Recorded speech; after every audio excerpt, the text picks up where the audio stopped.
দুজন মিলে কাফন করে লাশটায় আমার নাও কবরে,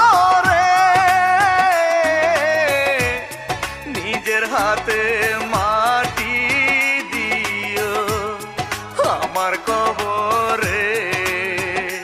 তুমি বেমানি করিয়াও সুখে থাকো যদি স্বামীর বুকে, মহাসুখে করব আমি গোরস্থানে বাস।